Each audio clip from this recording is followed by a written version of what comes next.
يا مساء السعادة والهنا على قلبكم يا حبايب قلبي، عاملين ايه؟ يا رب دايما تكونوا بخير. اللهم صل وسلم وبارك على سيدنا محمد وعلى اله هنعمل وصحبه فراولة اجمعين. سهلة النهارده وسريعة يا حبايبي بقى جايه لكم واقتصادية فيديو تحفه وبمكون تحفه تحفه. هنعمل هنعمل النهارده نحتفظ مربى فراوله هتحتفظي سهله بيها من وسريعه. السنة للسنة. دلوقتي انا جبت الفراوله وغسلتها، نقعتها وغسلتها جدا زي ما انتوا شايفين، وهقطعها معاكم. بس انا دي اليوم اللي انا مكنتش اعمل فيه الفراوله، انا عاملاها قبلها بيوم. انا غسلتها ونضفتها وقطعتها وهسيبها لتاني يوم زي ما انتوا شايفين شكلها كده، حلو. انا جبت حمرا كيلو ازاي. فراولة، هنعمل هي كيلو فيها كان فراولة فيها هيعمل قطع صفرة معانا كده، برطمان كبير جدا. زي ما انا انتوا رحت شايفين. كان فيها سألت قطع النهارده على صفرة كده، الفراولة هبدأ عشان اقطعها اشتري معاكم برطمان كده اهو. فراولة، ابني كان عايزه. قال لي زي ما انتوا الصغير شايفين بخمسة هبدأ واربعين اقطعها معاكم كده والكبير ب75. واحط فانا قلت لا، عليها انا نص ما كيلو الفراولة سكر ما شاء الله في السوق كتير وهسيبها في وسعرها حلو، التلاجة. في الكيلو ناس ب20 جنيه بتحط جبت عليها السكر كيلو. ومية. لا، وقلت انت ايه اعملها وتقعد بقى عندي فترة كبيرة يعني، وهتبقى احسن من بره بكتير، فيها مواد حافظة ومش صحية. فدي في بيتي وصحية، يعني بيتي وصحية ومفيدة جدا للعيال. فانا هو زي ما جبتها عملتها معاكم كده، لسه كنت جايباها من السوق، قلت اغسلها وانضفها كده واقطعها واحط عليها نص كيلو سكر واسيبها في التلاجة لتاني يوم. اهو زي ما انتوا شايفين بعد ما قطعتها كده هحط عليها نص كيلو سكر اهو ده. هحط عليها نص كيلو سكر وهقلبها وهغطيها واحطها في التلاجة لتاني يوم.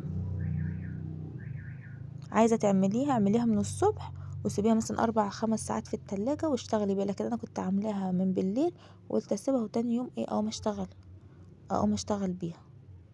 انا بقلبها اهو، عشان بس مش عايزة اقلبها كتير عشان ما تتعجنش يعني مني. بقلبها عشان تشرب كلها من السكر وهحطها في التلاجة وايه، وهوريها لكم بعد ما اطلعها، وهتشوفوا منها الشربات تقيل جدا جدا جدا جدا فيها اهي. هحطها في التلاجة وتعالى اوريكم الحين اهي. تاني يوم اهي، شوفوا شكلها بقى عامل ازاي اهي. نزلت السكر كله بتاعها، نزلت السكر كله بتاعها اهي. والسكر اصلا لازم بصي تقيله ازاي من قبل ما اسويها، من قبل ما اسويها، بدل ما تحط لها ميه وتعملي ومش عارفه ايه، لا هتحط اهو شايفينها. والسكر فوق اهو، مع السكر عامل فوق فيه اهو. هنزله، شربت ونزلت ميه، نزلت الشربات كله بتاعها، مش هحتاج فيها ولا نقطه ميه، ومش هحتاج فيها ولا نقطه ميه. وما تنسوش يا حبايبي تعملوا لايك واشتراك في القناه، ولو الفيديو عجبكم دوسوا لايك وقولوا لي في الكومنتات ايه حابين وصفات تانية نعملها لكم. يعني انا بحاول والله ايه ابقى اشوف الوصفات الاقتصاديه واعملها عشان تريحكم وبتريحنا انا برضه عشان انا برضه عندي عيال. ربنا يا رب يصلح حالهم.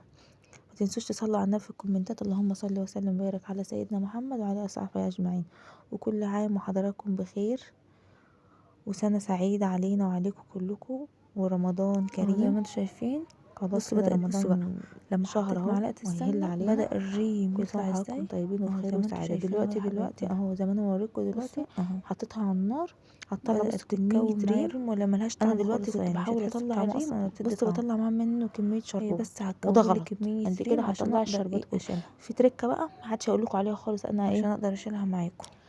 مفيش حد يقدر يقول لكم عليها عشان دلوقتي خالص. الريم هجيب هيخليها معلقة تبوظ زبدة وتعمل او عفن سمنة، وهتعمل معلقة مرارة. زبدة فاحنا او مش عايزين، معلقة سمنة. عايزينها هناكل فراولة هحطها طبيعية ومسكرة في كده، الفراولة. فعلى قد ما تقدري انا هتخلي ببص انا معاك خطوه الريم بخطوه، يكتر ويتجمع في وبوريكم بعضه كل كده حاجه وهطلعه بكل قدامكم. سهوله. وهطلع فعلا كميه ريم هي بدأت في في الطبق، او هوريهولكم وبدأت كله، تعمل معايا اهو. بدات شوف اطلع انا الريم. دلوقتي شايفين بقيت بحاول بطلع اطلع الريم الريم ازاي مش بقى عارفه اهو. اطلعه، بمعلقة السمنة بطلع منه، كنت والسمنة بطلع منه اول كده شربات، تديها لمعة كده زي اللي بره، بيطلع معايا شربات فمش عارفه. وفي الاخر اهو لما تغلي خالص بطلع منه خالص كميه شربات. هنديها عصرة ليمونة عشان تحتفظ زي مادة حافظة فدلوقتي ليها. هجيب معلقه السمنه اهو، اهو دي بدات شلنا تغلي. الريم انا اهو. بقى هتحطيها على نار واطيه، هتبدا ادينا تغلي، شلنا علي النار الريم. وافضلي قلبي فيها لحد ما ايه، هي معلقة السمنة اهي، عشان ما وبعد ما تشطش شلت منك من الريم في تحت ليه. اهي بس معلقة برضو ريم تاني هنشيله. الزبدة. اسمع، انا ما كانش شوفي صراحه بعد عندي ما زبده، لو غليت، عندك زبده انا حطيت نص معلقه صغيره.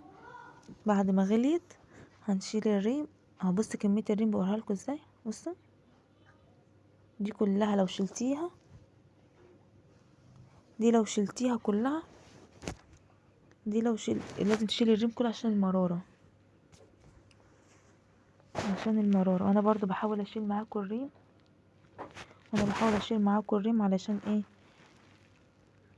تكونوا شايفين خطوة بخطوة يعني، وتكونوا عارفين انا ايه بعمل ايه بالظبط ايه، واللي اول مرة يعملها يعني يشوف الخطوات دي بتتعمل ازاي.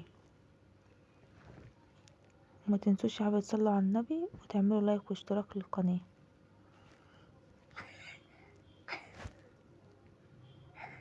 اديني بقلبها اهو زي ما انتوا شايفين. انا شلت كمية ريب رهيبة فيها.